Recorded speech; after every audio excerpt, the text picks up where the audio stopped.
Okay, good afternoon, everyone. Good to see all of you. Today we are here for a discipline dialogue with Shannon to talk about IVYT. Shannon, if you want to take a second here, why don't you go ahead and introduce yourself to the group? Thank you, Mark. My name is Shannon Norrell. I'm the current department chair for IVYT from the Columbus campus, and then I represent our K-14 um, academic advisory committee statewide for IVYT. I'm also one of the co-developers of the IVYT 106 course shell that's available for faculty to use in the high schools. So I'm happy to answer questions on that if you have those today. And I know Mark has some things we'll go over, but I'm happy to help you in any way I can. Yeah, she's being very modest with her resume. She's done a lot of great things on the dual credit front and on campus as well. So we really appreciate all of her hard work.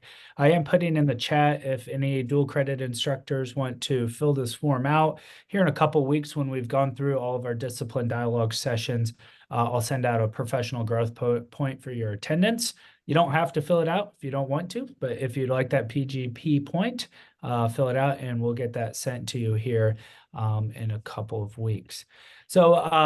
And I should introduce myself too. I always forget to do that. But my name is Mark Schneider. I'm the AVP of K-14 Academic Initiatives and Support, help coordinate a lot of our dual credit stuff statewide from the academic side of the house. So all that being said, Shannon, IVYT, a little bit of a unique program compared to, like our, gen ed offerings or career and technical ed offerings, things like that. So kind of from your unique perspective with the uniqueness of this program, do you have any best practices or things that our dual credit instructors should be aware of? I'm thinking probably the course shell would be one thing, but anything else in particular you want to touch upon? Well, we definitely have the course shell available for you. And while that's not required, at least at the statewide level, I know that some chairs at some campuses do require that the faculty in the K-12 system use that course shell. We have made some updates to that shell, just a few links that we needed to update. There will be a new syllabus, so we will share a new version of that course. Like I said, only minor tweaks to it through the Canvas Commons at the end of this semester. So, being another about 2 weeks, we'll have that posted and ready for all of you to access and download for the next academic year. So that's something to kind of keep in mind. One of the big things with any of our student success courses is just making sure students realize how important it is to reflect on who they are and what they're hoping to accomplish. This course is really focused on careers and making sure that students have an idea of where they kind of want to go in the future, and that takes looking in internally, not asking mom or dad or best friend or someone else, what should I be when I grow up, kind of thing, or what should I do for a future career. So it's really digging into their interests and also just encouraging students to be open, because a lot of times during taking some of these different assessments that are built into the course, students might say, well, I got nursing as a possibility. I don't like blood. I don't like needles. I want nothing to do with that. And you have to kind of go a little bit deeper, be like, but do you like to work with people? Are you wanting to be in an environment where you get to, interact with others and help others? Well, that's probably why that was one of the choices brought to you. That doesn't mean that there aren't other options there. And then go through some of the different options that are available. And that's one of the things I've really stressed with my own students on campus. Just because it says that you should be a conservation officer doesn't mean that there's not something else that can involve working outdoors, which is probably what you said you liked doing to get that kind of result. That may not be a conservation officer. There's so many different options. Maybe you want to go into agriculture, and really kind of getting students to think outside the box and not just take exactly what's there. I always use the example, I personally take all the assessments myself so that I can show the students what those assessments look like and what the results look like before they ever take them, so they understand how to read the reports. But I get performing arts every time. And I did used to do theater when I was younger, but that's not something that I'm really interested in pursuing being on stage at this point in my life. But that doesn't mean I'm not interested in working like theater management or having something to do with production or design or something in relationship to performing arts. Just maybe not, taking the lead role in a musical, getting up on stage. No one wants that. But that's something that I really try to emphasize with them, is really thinking about what other options are out there. And a lot of the assessments have the option where you can click, here's some other things that you can do with this, and having them research and really dive into the different options that are there. So I am putting in the chat a nice walkthrough that Shannon did with us last year for IVYT 106. It is on our YouTube channel, so it's 30, I think 34 minutes when I pulled it up just a minute ago. But it's a nice resource for any of our dual credit instructors teaching IVYT 106 to use to just kind of give you a step-by-step of some of the things that she does mention right there. Shannon, for this next question here, this kind of varies widely depending on the program. Are there any professional development opportunities for our IVYT 106 instructors? Sometimes the CTE programs have things on campus and or third-party vendors. Our liberal arts programs, not quite as much. And honestly, this is more for my own curiosity. Is there anything for our IVYT 106 instructors that we could point to potentially over the summer for them to do? I don't have anything specific, and I don't know of anything over the summer at this point that is going to be happening. I'm happy to share those items as they pop up.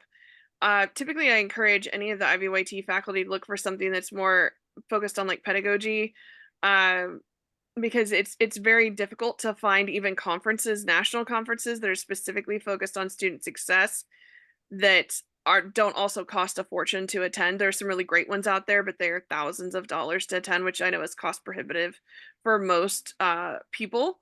But I would look for like pedagogy, anything where sharing just best teaching practices, because a lot of what I use in my classes are things that I've pulled and modified from other faculty. To give you an example, uh, during one of our dual credit summits, I think it was the very first one I attended. I wasn't even part of the team at that point.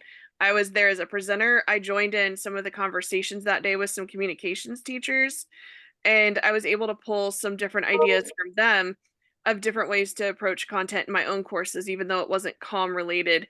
And some of it was just, basic icebreakers to get the class started, and some different short assessments that students could do, like having them provide quick feedback through some different digital portals and stuff like that. So that's what I really try to focus on for myself, knowing that they're very limited as far as overall student success focused professional development opportunities. Yeah, those are all good things to mention. One thing that we've had brought up in a lot of these discipline dialogues are, various hot topics that's relating to the program or to higher education in general. One way or another, all things kind of seem to circle back to AI and how that can be used for good, and in some cases, how maybe some more creative students figure out ways not to, or to use it not the best way, I guess would be one way to say it. But is there any sort of other things you talked about, a few new links and resources that have been put into the course shell? Are there any other things, or maybe something I just mentioned that would be considered a hot topic that you would like to discuss? Um, so while this information's been out there for a while, what I chose to add for Hot Topic this year was a TED Talk by Angela Duckworth focused on grit. I think even though the book has been out there for a while, it's still very relevant. And the TED Talk's like 6 minutes.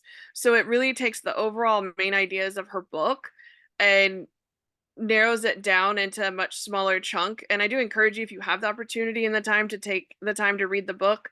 It's very good. But she talks about in that how students' success is based on basically desire and like how much they want it, their determination, and really kind of focused on that, and connects it back to the growth mindset that we had as the hot topic last year. And so that's why I chose that, because I feel like they're really interwoven. If you really focus on your students' mindset and making sure they have that growth mindset where they're really thinking about how they can move past those challenges, that can help build grit in them as far as developing those ideas, coming up with ways to solve problems, and realizing they can do it and they can keep moving forward. And the more successful that they are, then the better off they will be as far as using that grit moving forward. So I thought it was a great TED Talk to add in, but also something that, go ahead and read the book. That's my high recommendation on that, to really kind of focus on that. I know that there are a lot of things revolving around AI, and I honestly intentionally steered away from that because this course is based on the students and their perspectives, and it's based on them. And I didn't see how AI would really add to them learning about themselves, in pulling information, because the only way they can pull that information is from themselves, not from any type of artificial intelligence. So I know that that is a hot topic probably for a lot of different areas, but I intentionally steered clear. No, those are all good things right there, and well reasoned as well. You have mentioned a few of these things, but just for everyone's sake to make sure we do touch upon it. Um, OER materials, Canvas course shells, a lot of stuff available for IVYT 106. For a dual credit instructor who is either going to teach us for the first time or maybe just wants to utilize it for the first time, what would be the best resource for that instructor to be able to get that? Should they reach out to their program chair, or what would you recommend that they do to be able to do that, in addition to watching that YouTube video that we put in the chat? My recommendation would be to reach out to the program chairs. I know that all the IVYT program chairs statewide, although we do have some new chairs at some of the different campuses, they're aware that that shell is there and in the commons, and they can kind of help you navigate that. And if for some reason they don't know how to access it, it's been also shared with the K-14 directors.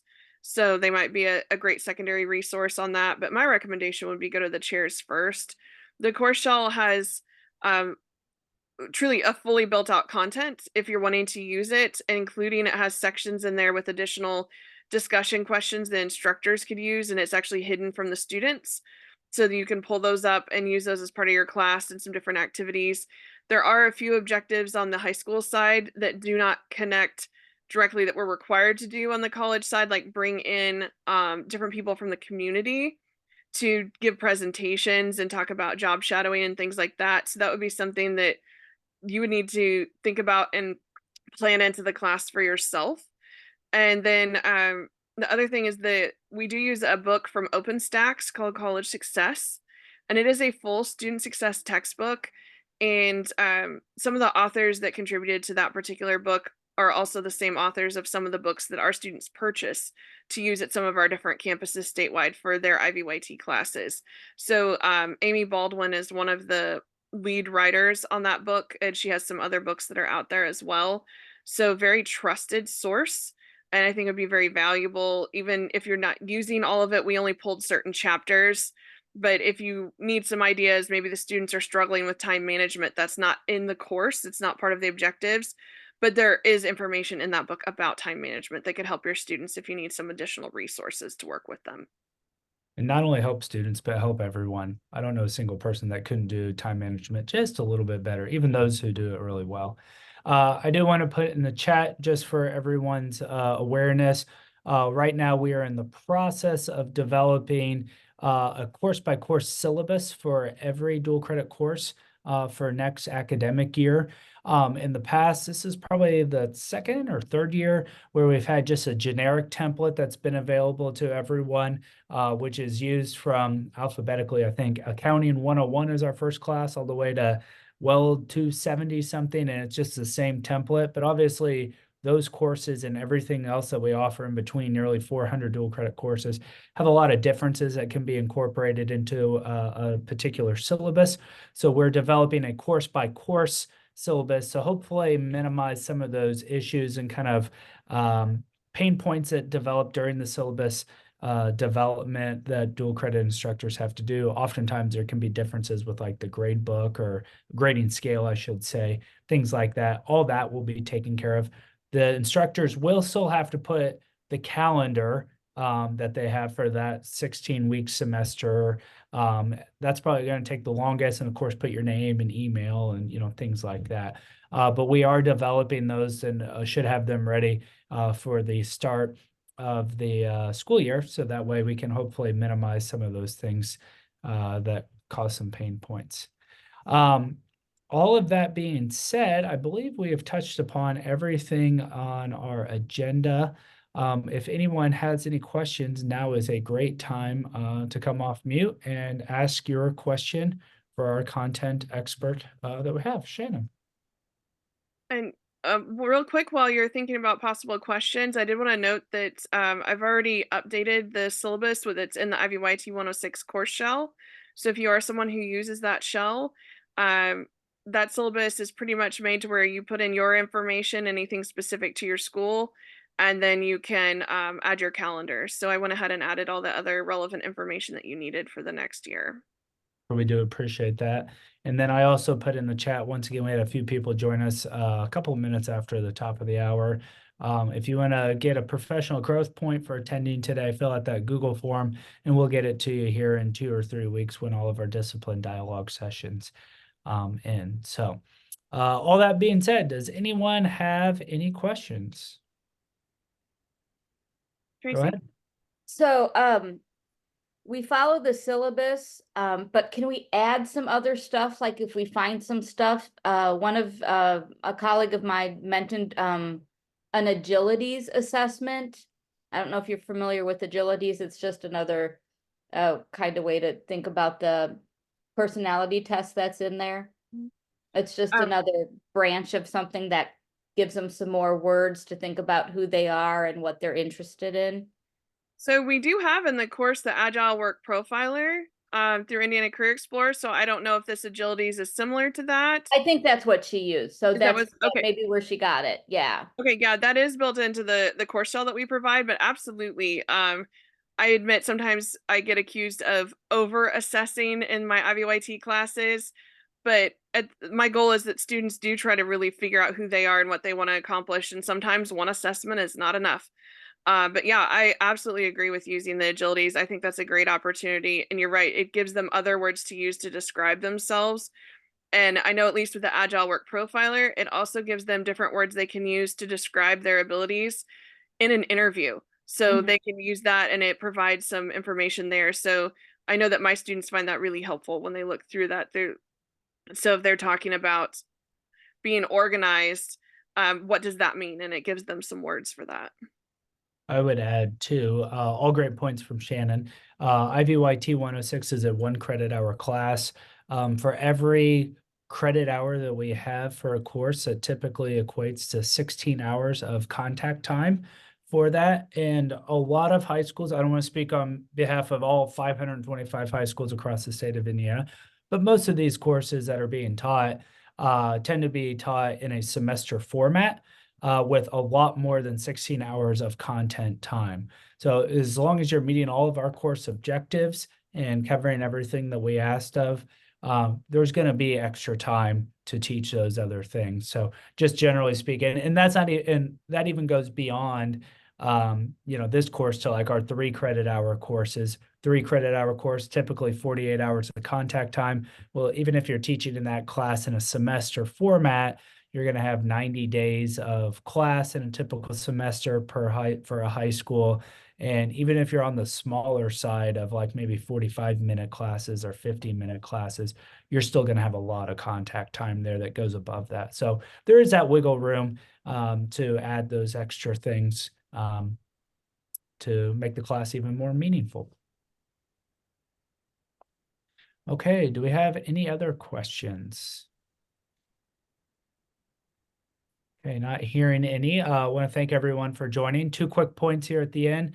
Once again, we have free summer courses available to any and all high school students this summer. So if you have any high school students that want to take a free class or get a head start if they're a graduating senior and they know they need to take, 5 classes in the fall, well, you can take, depending on what your schedule allows, many of those classes over the summer and just not have to pay for them that way. So take advantage of that. And then that applies all the way through current 8th graders who will be rising freshmen. They are eligible. I would not recommend a rising freshman take 5 classes like a graduating senior maybe, but there could be a one class out there that would be a really good fit for them depending on the interests and needs of the student. The other thing I always like to do, closing these sessions, thank all of our dual credit instructors for being a dual credit instructor.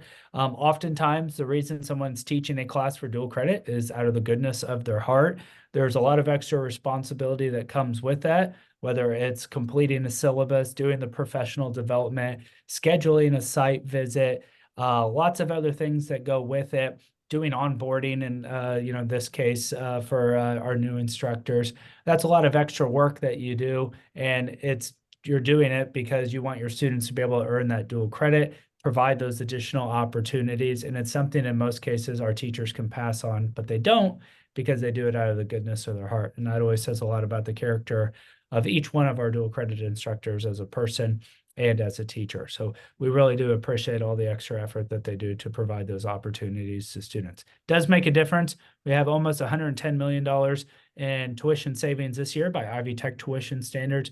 Multiply that out for our four-year partners, you're probably getting 2 or 3x on that. So lots of great things coming from that. Lots of important, valuable credentials being earned by students. None of that's possible without our dual credit instructors. So thank you to all of them. So if we don't have any other questions, I'll stop the recording. And if you have anything that you would like to follow up with, I'm going to put my email in the chat.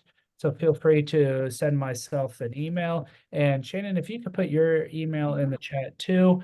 Of course, you have your program chairs, but if you have like a statewide question, or maybe you just have a question, you know what the answer is, and you want to point it in a certain direction, just send it our way and we'll get you to the right person. So thank you to all of you, and have a good rest of your Wednesday.